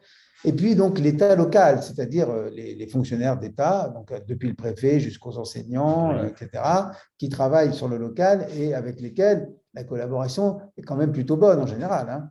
Voilà. Et donc, je fais bien cette distinction-là. Et donc, en matière de sécurité, le Conseil local de sécurité et prévention des délinquances, c'est un outil qui est tout à fait intéressant. Alors, s'agissant après de la police, et évidemment, là, il y a des conceptions qui sont un peu différentes selon les maires. Il y a des maires qui considèrent que finalement, la police municipale doit être à peu près au même niveau que la police nationale, y compris même être à même de pouvoir faire des enquêtes judiciaires, mais la plupart des maires considèrent que ce n'est pas le cas. La plupart des maires considèrent qu'en fait, le service de police municipale doit être un service de tranquillité urbaine qui va faire respecter d'abord les arrêtés du maire, mais pas seulement en matière de sécurité des personnes, mais aussi en matière d'environnement. Ça, c'est aussi quelque chose qui est absolument essentiel, parce que ça, personne d'autre le fait si ce n'est pas la tranquillité urbaine, les services municipaux de tranquillité urbaine. Et puis que tout ce qui concerne la lutte véritablement contre la délinquance, par exemple le trafic de drogue, etc., ça doit relever exclusivement de la police nationale, même si les polices municipales peuvent, par leur connaissance du terrain, par leur imbrication sur le terrain, leur connaissance des gens, peuvent faire remonter des informations et des signaux auprès de la police nationale. C'est pour ça que nous disons qu'il faut que la police nationale reste aussi très au contact du terrain, parce que sinon, elle n'aura pas l'efficacité nécessaire dans la lutte contre la délinquance. Alors ça, il y a une discussion autour de ça, et je dois dire que c'est assez confusant parfois, puisque en réalité, les polices municipales se développent mais sans vraiment qu'une compétence ait été définie précisément par la loi. Pourquoi ça n'est pas comme ça? Pourquoi il n'y a pas de loi qui définisse de manière précise les compétences respectives des polices locales et des polices nationales, comme c'est le cas dans la plupart des autres pays? Pourquoi? Eh bien parce que s'il y avait cette loi, il y aurait forcément transfert de moyens de l'État vers les collectivités locales dans le cadre de l'application du principe de décentralisation et de compensation des charges transférées. Et donc l'État ne veut pas cette loi. Il faut enfin l'État, oui, non, l'administration centrale ne veut pas cette loi. Et donc c'est une des revendications, en tout cas, que je porte assez fortement depuis de très très longues années. Et puis il y a un dernier point, qui nous paraît tout à fait essentiel, c'est la question de la chaîne pénale, parce que nous avons vraiment aujourd'hui le sentiment, et les maires ont ce sentiment, que, y compris la police municipale, en collaboration avec la police nationale, eh bien, il y a des affaires qui sont élucidées. Mais les coupables, en fait, ne sont pas condamnés. Et ça, c'est même, ils ne sont pas condamnés, même avec des faits qui sont quand même relativement graves. Ils ne sont pas condamnés et ils reviennent sur place après des rappels à la loi, des choses comme ça, dont ils se foutent totalement. Bon. Et donc, on a un vrai sujet sur la chaîne pénale et sur l'application des peines. Ça, c'est un vrai sujet. Vous voyez, je vais vous donner simplement un exemple qui est, à mon avis, très significatif. Et m'en suis ému d'ailleurs pendant l'été. Vous voyez, il y a 2 ans, il y a un maire qui a trouvé la mort parce qu'il avait donc interpellé des gens qui balançaient des déchets sauvages. Il a interpellé les gens, ils ont reculé la camionnette et le maire est mort de cet accident. Donc, c'était le maire de Signes dans le Var. Alors, des hommages lui ont été rendus, etc., pas de souci. Mais nous avons donc des responsables qui sont parfaitement interpellés, parfaitement identifiés. Et ben, aujourd'hui, 2 ans après, malgré les engagements qui avaient été pris, notamment par le garde des Sceaux, d'accélérer tout ça, 2 ans après, le procès n'est toujours pas prévu.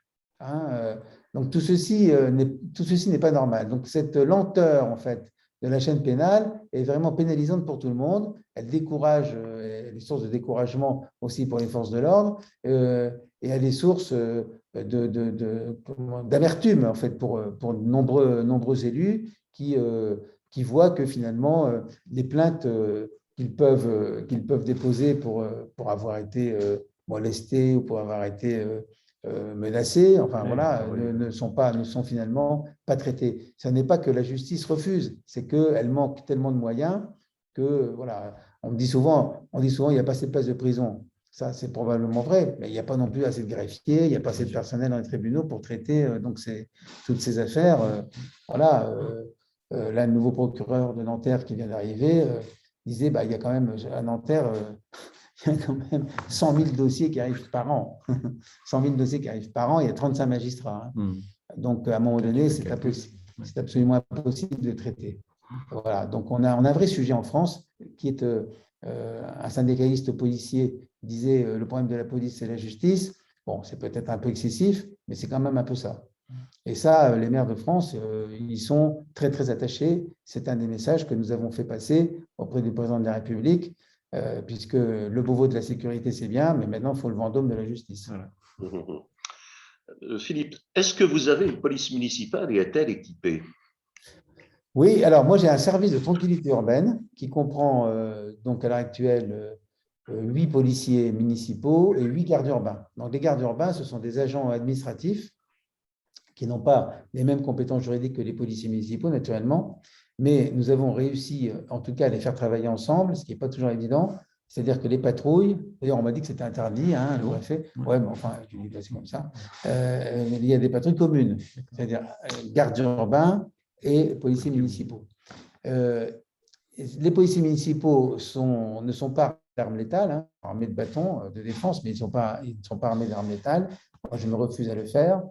Les gardes urbains ont un uniforme gris, et surtout pas bleu, parce que le fait que certains policiers municipaux aient trouvé la mort, c'est aussi lié au fait qu'ils soient confondus. Donc voilà, mais ça, c'est eux qui voulaient, un uniforme bleu. Donc, voilà, comme ça. Et le chef de ce service est un attaché territorial. Ce n'est pas un policier municipal, c'est un attaché territorial. Donc, c'est une structure un peu originale. Je dois dire qu'elle fonctionne parfaitement bien et qu'elle répond parfaitement aux caractéristiques de la ville, qui est une ville qui est quand même relativement calme. Il y a pas mal de cambriolages. Ça, c'est lié aussi au… La richesse des habitants. Oui, parce que les types, ils vont cambrioler là où il y a quand même des trucs à prendre. Voilà. Donc, voilà. C'est ça qui est amusant. On me dit, comment ça se fait que… Je dis, il y a parce qu'il y a à prendre, il y a à voler. Voilà. Alors après, ça, c'est… Alors, nous organisons donc des salons de la tranquillité urbaine. On essaie de faire venir des opérateurs, de télésurveillance, de tout ça, pour que les gens s'équipent, parce que c'est quand même aussi là… On a quelque chose qui marche très bien. On a Voisins Vigilants et Solidaires, VVS, qui existe dans pas mal de communes de France. Et je crois que nous sommes la ville où, en proportion de la population, il y a le plus d'abonnés. D'accord. Voilà, parce qu'on doit avoir 700 habitants qui sont abonnés à VVS.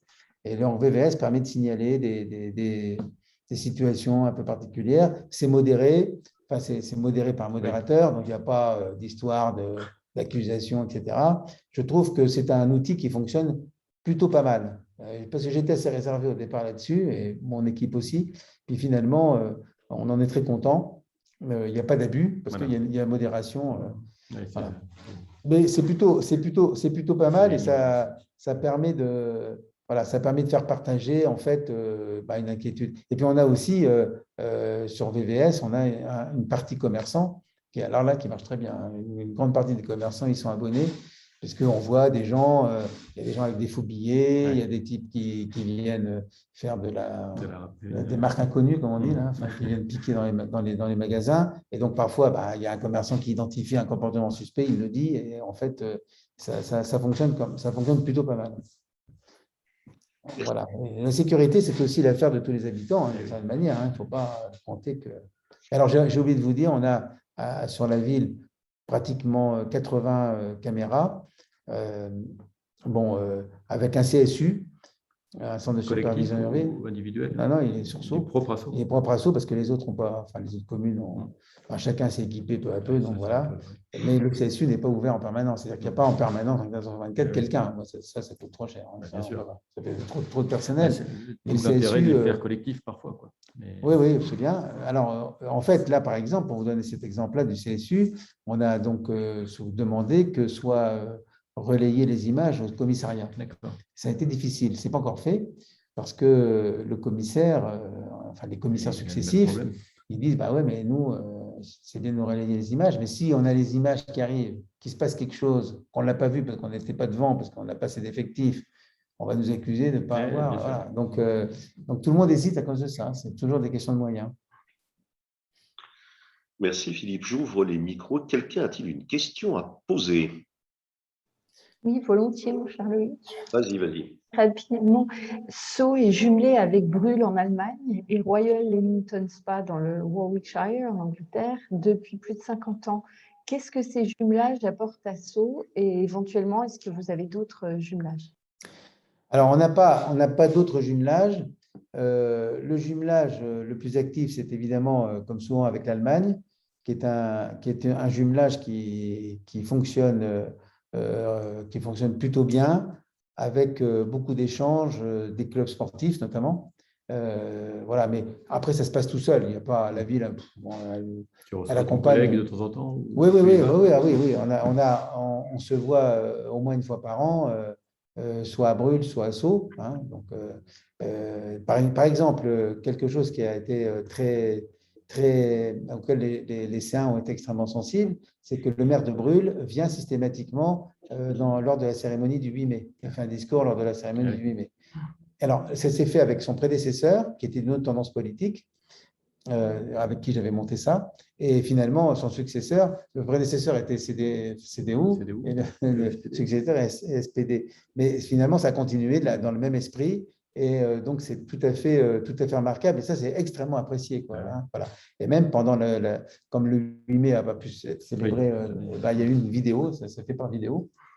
Bon, donc c'est un exemple. Alors, c'est un peu symbolique, mais finalement, pas tant que ça, parce qu'il y a eu la vidéo du maire allemand a été de mon collègue allemand, on l'a projeté dans les écoles, pour les écoles, les enseignants qui le souhaitaient, de CM2, etc., en expliquant tout ça. Donc, c'est pas mal. Ce sont des petites initiatives. Donc, des échanges. Il y a des échanges aussi avec les lycées, avec les 2 lycées. Mais les 2 lycées sont très impliqués dans plein de coopérations internationales, mais notamment, bon, il y a donc celle-là. Et là, on a souhaité dans ce mandat donc, dynamiser davantage la relation de Sceaux à l'échelle européenne et internationale. Il se trouve que je suis aussi président de l'Association française des communes, du Conseil des communes de la région d'Europe, la FCCRE. Bon, bref.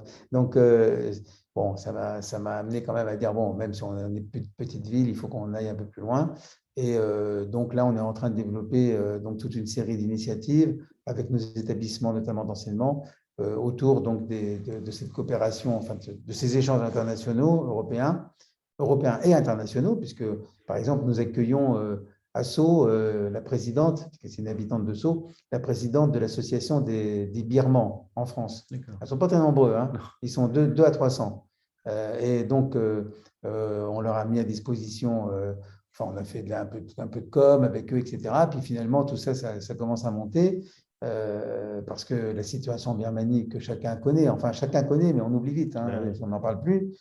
Cette situation est absolument inacceptable, évidemment pour nous, donc pour les démocrates. Enfin bref, vous connaissez ça. Et donc voilà, donc c'est toute une série comme ça On a également un petit groupe d'Arméniens qui habitent à Sceaux et qui sont en train de créer une école d'informatique donc en Arménie. Là aussi, donc il y a un soutien. Enfin, vous voyez, c'est sur des initiatives qui sont prises toujours par les habitants. Hein, c'est lié en fait aux habitants. Voilà. Moi, Sceaux tout seul ne va pas aller dire je vais faire un truc contre la Birmanie, ce n'est pas la ville. S'il y a des habitants, des Birmans qui souhaitent donc pouvoir s'exprimer, la ville décide de les aider, de les accompagner. Voilà, c'est comme ça que ça se passe. Mais de nous-mêmes, si on n'a pas, s'il n'y a pas de manière, une forme d'intérêt local, parce qu'il y a des gens qui sont intéressés, ça va pas se faire. Voilà. Mais sinon, avec l'Angleterre, avec Leamington Spa, là, on a un phénomène qui est très intéressant. C'est plus général que ça. Il se trouve que, justement, dans le cadre de la FCCRE, on a organisé, écoutez bien, vous savez, avec l'Allemagne, la FCCRE organise tous les ans les rencontres franco-allemandes. Il y en a 2-3 par an, en Allemagne ou en France, autour des problématiques communes des élus locaux allemands et des élus locaux français. Bon, ça marche très bien. Il n'y a aucun problème, il y a plein de gens qui viennent, maintenant visio, tout ça, ça marche très bien. Avec l'Angleterre, avec le Royaume-Uni, on n'a jamais réussi à le faire. Sauf maintenant, parce que, parce que les élus locaux anglais, ils se sont dit, ah mais nous, le Brexit nous ennuie beaucoup, on n'est pas d'accord avec ça, on ne veut pas perdre nos contacts avec nos collègues français. Voilà, donc on a organisé le premier sommet franco-britannique des élus, il y a 2 ans, à Londres, et là, le retour, n'a pas pu se faire, non, il y a 2 ans, il y a 2 ans et demi même, et le retour n'a pas pu se faire, et donc le retour se fait normalement à Nancy, donc au mois d'octobre. Donc, la rencontre, voilà. Il a fallu, c'est assez amusant, il a fallu le Brexit pour que les élus locaux anglais, enfin britanniques, et les élus locaux français puissent se rencontrer pour parler des questions d'élus locaux. C'est assez amusant, c'est assez contradictoire. Et ils sont très contents de le faire, je peux vous dire, parce qu'ils ont vraiment peur de perdre donc ce qu'ils considèrent, eux, et nous aussi d'ailleurs, comme une richesse, qui était ces échanges voilà, qui allaient de soi très longtemps. Et tout d'un coup, on se dit, mais quand même, ça va disparaître ou ça va s'amoindrir, c'est dommage. Donc, vous voyez, je trouve que c'est intéressant. Merci. Alors, dernière question posée par Didier Brugère. Je vais laisser le soin à Didier de la poser. Oui, bonjour à tous.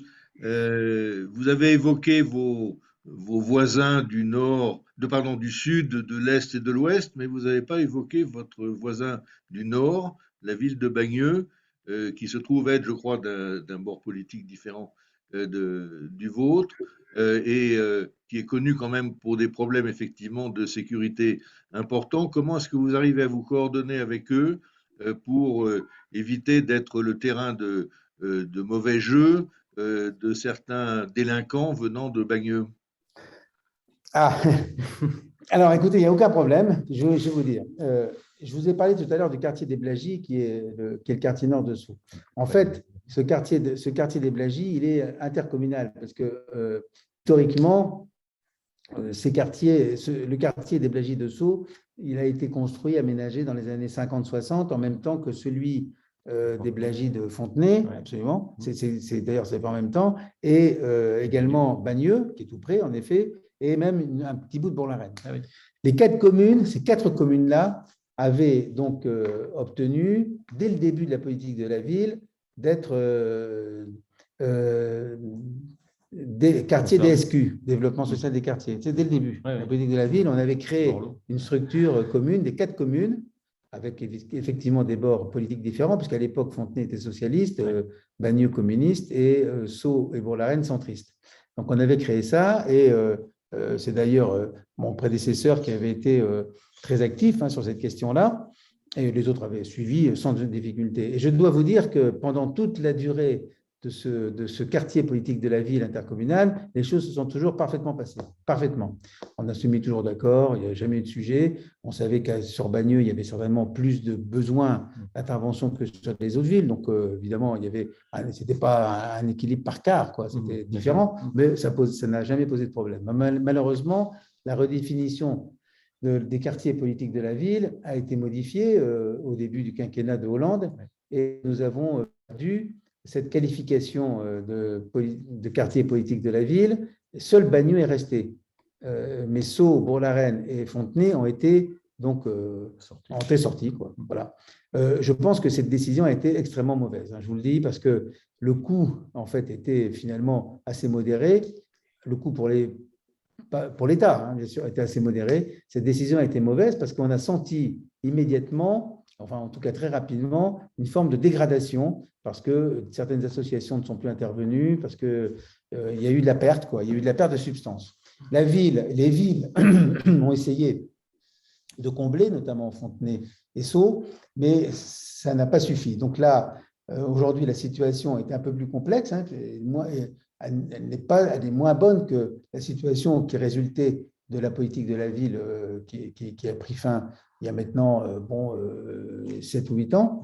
Et nous avons donc décidé, les 4 communes, on s'est revus récemment, enfin on se voit quand même souvent, on est proches, et moi je suis très, j'allais dire je suis très camarade, mais Marie-Hélène Amiable, qui est la maire de Bagneux, est quelqu'un de très pragmatique, avec lesquels on peut parfaitement travailler. Il se trouve que je suis aussi donc vice-président du territoire en charge des équipements culturels, et que donc on est en train de travailler avec elle à la construction d'un nouveau théâtre à Bagneux, en lien d'ailleurs avec les Gémeaux. Donc ça se passe très bien. Enfin, il n'y a aucun sujet, vraiment. Bon. Et donc du coup, on a décidé de solliciter le préfet pour une action commune sur les quatre villes en question en matière de sécurité, de prévention de la délinquance. Et il y a d'ailleurs une réunion, je crois, la semaine prochaine, avec les services du préfet pour définir ce qu'on peut faire. Et le préfet est tout à fait prêt à mettre quelques moyens, enfin, nous a-t-il dit, il n'a évidemment pas chiffré, donc, à mettre quelques moyens spécifiques sur une démarche qui serait de ce type intercommunal. Donc, vous voyez que je pense qu'on peut parvenir à des résultats, sauf que c'est quand même très long. Il faut attendre que les situations soient dégradées pour intervenir. C'est extrêmement dommage parce que moi, je demande depuis longtemps qu'on puisse intervenir et que l'État puisse revenir, même avec des moyens limités, mais sur la politique de la ville dans ce quartier. Heureusement, on n'est pas du tout entendu. Alors là aussi, il y a un changement au niveau du département des Hauts-de-Seine avec l'arrivée de Georges Siffredi à la présidence. Oui. Là aussi, sans vouloir en quoi que ce soit porter un jugement critique sur l'action de son prédécesseur au département en la matière, je pense que Georges Siffredi est plus sensible à ces questions-là. Et nous aurons aussi un soutien du département en matière, là aussi, de prévention de la délinquance sur ce quartier. Et le fait que nous travaillons à plusieurs maires est de toute façon toujours considéré comme positif, à la fois par les partenaires et à la fois par la population. Voilà, donc je peux vous dire. Donc, vous savez, les maires sont des gens généralement très pragmatiques. Il peut y avoir quelques tensions au moment des élections. Mais une fois que les maires sont en place, ils sont en place et il faut faire. Parce que nous, notre sujet, c'est un résultat. Il faut obtenir des résultats. Ce n'est pas uniquement de la proclamation. J'allais dire, voilà, on n'est pas Campagne permanente. Non, et puis on n'est pas l'Assemblée nationale ou Bien autre. sûr. L'Assemblée, on peut faire la proclamation, puis bon, de toute façon, voilà. Mais nous, on est dans l'exécution des choses. Il faut faire, il faut obtenir des résultats, et les gens le voient, et les gens comment dirais-je, nous challenge, quoi. Voilà, hein, on est toujours à porte, comme dit l'autre, on est à portée de baffe ou à portée d'engueulade. Hein. Et voilà, donc, et puis c'est ce qui fait aussi l'intérêt et la beauté du mandat municipal, hein, c'est ça, c'est qu'on fait. Merci Philippe. Merci. L'essentiel va être résumé par Rémi Cambeau. C'est le temps de la synthèse. Rémi, c'est à toi. Oui, je te remercie Loïc. L'essentiel, je ne sais pas, j'ai pris quelques notes en effet dans tous ces échanges extrêmement riches, je pense qu'ils mériteront d'être réécoutés et détaillés. Je dirais Philippe Lang, d'abord on comprend pourquoi vous détenez si souvent au plan national ou au plan métropolitain. On vous voit arriver bousculer ce qui semblait être des petits arrangements qui faisaient que tout était cousu d'avance. Je vois à quoi vous faites allusion. Il vous a manqué 1 ou 2 voix pour devenir président de la métropole l'année dernière et vous vous présentez à la présidence de l'Association des maires de France, dont vous êtes déjà secrétaire général, là aussi pour cette raison. Mais moi, j'y vois une raison, enfin, je trouve en tout cas dans les échanges, une raison, un moteur, c'est votre attention forte à la gestion locale. Vous ne payez pas de mots. Moi, j'ai trouvé extrêmement précis dans le détail du réel municipal. Tout ce que vous nous avez dit, en quelque sorte, j'ai le sentiment que vous faites la démonstration que le fait communal, dont a parlé Jean-Christophe Fromentin en commençant et que vous avez repris cette expression, le fait communal fonctionne très bien, ce que vous avez dit et qu'avait dit Jean-Christophe Fromentin. Et en effet, vous l'avez démontré, avec cette nuance intéressante que vous ajoutez, qui est une subtilité, mais vraiment qu'il faut retenir, que ça fonctionne très bien avec le préfet, avez-vous noté, et avec l'État local. Et le maire est un agent de l'État et vous avez bien fait de le rappeler également. C'est sans doute la structure de base de la société française aujourd'hui. Alors, encore une fois, je ne vais pas revenir dans le détail. Vous nous avez parlé d'urbanisme, de maîtrise foncière, de savoir-faire dans la gestion des finances locales. Vous en êtes un spécialiste, ça a été votre métier. Et puis, jusqu'à la police, où dans le détail, la coopération fait qu'on arrive à tenir un tissu social. Voilà. Et au total, vous faites le bilan du fonctionnement d'une ville qui est loin d'être une ville dortoir, ce qu'elle aurait pu devenir, une ville dortoir riche, elle aurait pu le devenir, elle ne l'est pas, vous nous en avez donné la démonstration avec des services pour tous. Alors, mon deuxième point, la deuxième note, c'est la place des habitants. Vous avez été presque modeste parce que vous l'avez évoqué, bien entendu, hein, cette initiative des habitants qui, pour vous, est un moteur que la municipalité doit soutenir avec bienveillance, avez-vous dit, c'est le mot que vous avez employé. Oui. Moi, je retiens les expériences que vous avez lancées, les nouvelles pratiques démocratiques quand même qui ont été mises en place à Sceaux. Souvenons-nous de l'expérience Parlons ensemble de Sceaux. Souvenons-nous de Parlons ensemble du centre-ville. Et puis de ce que vous avez mis en place autour de l'expérience Inventons la métropole du Grand Paris pour développer un site d'urbanisation avec l'agence grand public avant d'arriver à désigner Pitch et Nakara. Voilà, toute cette organisation d'ouverture aux habitants, je pense que c'est là que vous trouvez, comment dire, ça vous donne prise sur la modernité. Puisqu'après tout, les gens sont d'aujourd'hui et ils vous remontent immédiatement leurs besoins, les nouvelles façons de vivre, les nouvelles façons de travailler, d'aller, venir. Vous avez parlé du télétravail, du coworking, mais on pourrait citer tous les nouveaux usages qui sont issus des démarches démocratiques dont j'ai parlé. Et c'est sans doute là que vous puisez en effet cette diversité de solutions qui se déploient ensuite comme autant de services et d'accompagnement dans l'ensemble de la commune.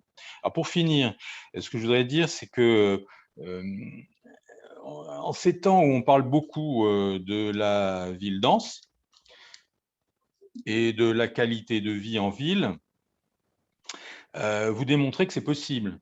Qu'on peut à la fois vivre à 6 km du périphérique, comme vous l'avez dit, vivre bien et donc peut-être et sans doute et même certainement éviter que des gens partent à des kilomètres de Paris, provoquer de l'étalement urbain avec les effets néfastes négatifs qu'on connaît.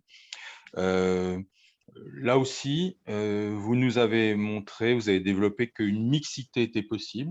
Vous avez parlé de la technicité avec une SEM de logement HLM, avec une maîtrise foncière, avec des documents d'urbanisme et des services, que c'était possible de conserver des équilibres sociaux, mais des équilibres entre l'économie et les résidences, le résidentiel, entre le bâti et les jardins et les parcs. Donc, est-ce que Sceaux est un modèle? On pourrait tenter de le dire, même si, en même temps, quand même, reconnaissons-le, vous nous montrez que cette qualité de vie produite et diverse, elle a un prix, elle a un coût, que même si vous soulignez que Sceaux n'est pas une ville riche, entre guillemets, mais une ville où habitent des gens qui ont des hauts revenus, soit peut-être un petit peu plus de moyens que certaines de ses semblables dans cette petite couronne parisienne que vous connaissez très très bien, encore une fois. Voilà. Merci Rémi, super, bon, super. Philippe, le mot de la fin vous revient. Écoutez, par rapport à ce que vient de dire Rémi Cambaud, peut-être un point sur lequel je n'ai pas insisté peut-être suffisamment, c'est qu'est-ce que c'est qu'une ville, en fait. Moi, je crois que finalement, une ville se définit au moins autant par l'espace public que par les bâtiments qui existent. Lorsqu'on parle de densité urbaine, en général, bon, le mot densité, densification, ce sont des mots qui sont très négatifs, hein, enfin, voilà, qui font peur. Et en réalité, je suis de ceux qui pensent qu'on peut faire que la densité urbaine est aussi a aussi l'avantage de pouvoir amener un grand nombre d'aménités à proximité, hein, parce qu'évidemment, on ne construit pas des équipements, une école, on n'a pas des commerces, etc., si on est dans quelque chose qui est très étalé, dans un étalement urbain, parce que voilà, il n'y a pas assez de clients, il n'y a pas assez d'usagers, il n'y a pas la population qu'il faut pour faire fonctionner ça. Et donc, je pense que la densité n'est pas un concept négatif, mais évidemment, cette densité, elle doit être bien faite, bien réfléchie. Et parmi ça, je trouve que, là, on a fait des progrès récemment, hein, mais enfin, c'est assez récent, je pense que la qualité de l'espace public est absolument primordiale. Alors, c'est la qualité en termes d'aménagement, en termes de place laissée à chacun des usagers, y compris d'ailleurs à la voiture, hein, mais aussi évidemment aux piétons, aux vélos, voilà, à la qualité des cheminements, à la qualité des matériaux utilisés, à la qualité du mobilier urbain. Tout ça, je pense qu'on l'a compris maintenant, ce qui n'était pas forcément le cas il y a encore 30 ans. Et d'ailleurs, c'est aussi des messages de l'association Centre-Ville en Mouvement. Alors, je la préside depuis quelques temps, mais j'ai été surtout un des fondateurs de cette association. C'était en 2006. Les premières assises, d'ailleurs, du centre-ville ont eu lieu à Sceaux en 2006. Il semble que ça ait bien marché, puisque les suivantes ont carrément eu lieu à Bordeaux. C'est-à-dire qu'on avait en un an franchi un cap, pas en termes qualitatifs, mais quantitatifs. Voilà. Et puis depuis, bon, les assises ont eu lieu chaque année dans une ville bon, relativement. Oui, il y a eu Metz, Strasbourg, Reims. Enfin, bref. Et donc, je pense qu'il faut penser la ville dans une globalité, à la fois par les services qu'elle amène, par la qualité de l'espace public, par la qualité architecturale, tout ça est lié. Et en fait, s'il n'y a pas le maire, son équipe, ça ne fonctionne pas. Je veux dire ça parce que j'entends souvent dans la publicité d'un certain nombre d'entreprises de promotion immobilière, on dit, bah, voilà, nous faisons la ville, etc. Non, ils ne font pas la ville. La ville, c'est nous qui la faisons. La ville, c'est une affaire politique. C'est un ensemble de choix politiques. On voit bien d'ailleurs que dans le passé, c'est beaucoup moins le cas aujourd'hui, eh bien, les villes qui étaient gérées par une majorité, par exemple, communiste, ne ressemblaient pas à des villes gérées par une majorité de droite. Aujourd'hui, c'est moins le cas. Hein. Aujourd'hui, tout ça, nous avons, il y a une forme d'unification dans le bon sens, hein, de la pensée autour de ça. Hein. Mais on voit bien que la ville, c'est d'abord une affaire politique c'est peut-être le mot de la fin, peut-être, si vous me le permettez, parce qu'elle résulte en fait de toute une série de choix politiques. Et il faut, pour faire la ville, il faut une grande constance de comportement dans le temps. Et c'est la grande chance de Sceaux. La grande chance de Sceaux, c'est qu'il n'y a pas eu d'aller-retour, c'est qu'il y a eu des équipes municipales différentes, mais qui allaient toutes avec la même philosophie et dans la même direction. Ça, c'est la grande chance de Sceaux. Tout à l'heure, on parlait des atouts des handicaps. Là, je vous donne la grande chance, c'était ça. Et je ne le dis pas parce qu'il y a une élection municipale demain, donc, parce qu'elle a eu lieu. Et ça, on le comprend. Nous connaissons effectivement, et ça a été souligné à différentes reprises, la personnalité que vous incarnez. Alors, merci d'avoir remis l'église au milieu du village. Merci donc à vous, Philippe Laurent. Merci à Pierre Billard. Merci à Rémi Cambeau. La prochaine fois, nous serons au Sable d'Olonne et nous essayons d'organiser une prochaine session. Cette fois-ci, ce sera à Casablanca, qui vient de nommer à la tête de sa municipalité une femme. Je laisse néanmoins pour le dernier mot à Sophie, puisque je ne lui ai pas la parole tout à l'heure, qu'on avait un horaire compressé. Et je souhaite effectivement entendre sa voix chantante. Sophie. Merci, merci Loïc. Non, mais je vais pas prendre trop de temps, dire voilà, qu'on est vraiment ravis avec Indara de pouvoir avoir été associé en tant que partenaire fondateur initial de l'opération. Pourquoi finalement on s'est associé à ça? Voilà, je le dis aussi surtout pour Philippe Laurent, que je suis enchantée d'avoir rencontré aujourd'hui et d'avoir assisté à ce débat très riche, parce qu'il y a pas mal de gens qui suivent Tour des Villes, donc du coup ils ont déjà eu mon petit pitch sur Indara. En fait, l'inspiration fait la force, c'est la signature d'Indara. Et en fait, derrière ça, il y a tout le côté de la force des territoires, de la force de leur transformation, de la force de leur rôle moteur par rapport justement au fait d'imaginer et de construire des solutions par rapport à nos différents défis. Vous l'avez dit, Philippe Laurent, c'est vrai que les citoyens aujourd'hui, notamment au travers du local et de tout ce qui se passe dans les territoires, j'allais dire hors métropole, sont à l'origine, avec l'ensemble des acteurs économiques, les acteurs publics, à l'origine de nouvelles solutions, de nouvelles propositions. Et on est davantage dans cette dynamique. Et nous, avec le fonds de dotation Indara, qui a été lancé par le Crédit Agricole dans le Sud-Ouest, dans un territoire de ville médiane, l'idée, c'était justement de rassembler tout un tas de publics divers et variés, des élus, des chercheurs, des citoyens, des étudiants, des jeunes, des artistes, pour accompagner les réflexions sur l'avenir des territoires et aussi accompagner des projets, on va dire des projets pilotes, des projets d'expérimentation. Donc du coup, on a ce côté laboratoire d'idées, ça c'est notre premier pilier qui s'appelle le phare. Le deuxième volet, c'est ce laboratoire d'expérimentation et de projets pilotes qui s'appelle la fabrique. Et le troisième, c'est Indara Social, qui est tout le volet de caisse de résonance, puisqu'on accompagne bien sûr une action d'intérêt général. Et l'objectif, c'est de toucher un maximum de gens pour inspirer et accompagner toute cette dynamique. Et moi, j'étais très intéressée par les échanges de ce matin sur le côté cœur de ville, parce que quand on a lancé Indara, on a commencé par donner la parole à la jeunesse. Et on a organisé un challenge d'étudiants inter-écoles qui venaient de tout un tas d'horizons divers et variés pour réfléchir ensemble en fait à ce que serait leur territoire rêvé, leur proposition de projet. Et il y a un des groupes justement de cette jeune génération qui avait mis en avant l'intérêt, parce qu'eux, ils venaient de villes médianes en disant nous, on a connu des cœurs de ville hyper dynamiques, etc. Et, nos parents nous en parlent, nos grands-parents nous en parlent. Et on est hyper déçus de voir aujourd'hui qu'il y a plein de cœurs de ville qui ne sont pas, en tout cas, centre-ville, qui ne sont pas dans cette dynamique-là, en tout cas, qu'on ne retrouve pas ça. Et nous, on a envie de revenir dans nos territoires, de réinvestir ces territoires. Et pour eux, le management de ces centres-villes, de ces cœurs de ville, était essentiel dans la dynamisation des territoires. Et quand on parle aujourd'hui de toute cette dynamique de télétravail, en tout cas nouvelle façon de travailler. Enfin, moi, je le constate. Moi, je suis dans le Gers, qui est un territoire qui est vraiment très, très loin des grandes villes. Et on voit tout un tas de gens qui viennent se réinvestir, y compris même des gens originaires du territoire, qui viennent se réinvestir différemment dans les territoires et qui donnent une chance et une opportunité avec l'action des élus. Moi, je suis assez d'accord avec ce message. Quand vous êtes là aussi pour faciliter les initiatives qu'on peut porter collectivement, j'allais dire particuliers et privés, pour justement porter des jolis projets. Et c'est en démultipliant toutes ces initiatives, en les amplifiant, qu'on accompagnera collectivement tout un tas de belles aventures. Donc, ravi vraiment que ce projet Tour des Villes se poursuive. Et on a toujours plaisir, au fil des séquences, d'agglomérer toutes ces propositions qui seront, je pense, très utiles dans des pas de temps, qui soient politiques ou autres. En tout cas, il y a de belles choses qui sont proposées à chacune des séquences.